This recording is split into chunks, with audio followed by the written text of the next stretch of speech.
चतुर बीरबल में आज की कहानी है 3 सवाल। बीरबल की बुद्धिमता के किस्से काफी मशहूर थे और वो बादशाह अकबर के प्रिय भी थे, इसलिए अक्सर लोग उनसे ईर्ष्या करते थे। एक बार अकबर के दरबार के कुछ लोगों ने बीरबल से जलकर उन्हें चुनौती दी और कहा कि अगर बीरबल हमारे 3 सवालों के जवाब दे देंगे तो हम मान लेंगे कि बीरबल बहुत होशियार हैं। दरबारियों ने आगे कहा, लेकिन अगर बीरबल इन सवालों के जवाब नहीं दे पाए तो उन्हें अपने पद से हटना होगा। अकबर ने फौरन बीरबल से इन सवालों के जवाब देने के लिए कहा और शर्त रखी कि यदि वह इनका उत्तर नहीं जानता है तो मुख्य सलाहकार का पद छोड़ने के लिए तैयार रहे। बीरबल ने यह चुनौती मंजूर कर ली और तीनों सवाल पूछने को कहा। दरबारियों ने पहला सवाल पूछा, आकाश में कितने तारे हैं?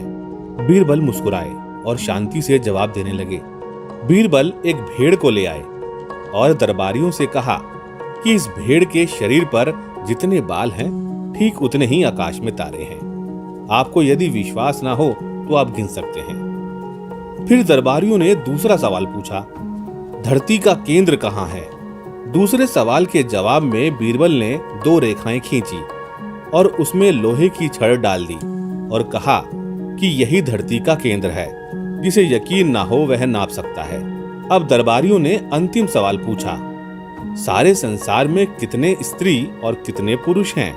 तीसरे सवाल के जवाब में बीरबल ने कहा कि यह सवाल थोड़ा मुश्किल है, क्योंकि मेरे कुछ दरबारी मित्रों के बारे में कहना मुश्किल है कि वह औरत हैं या आदमी।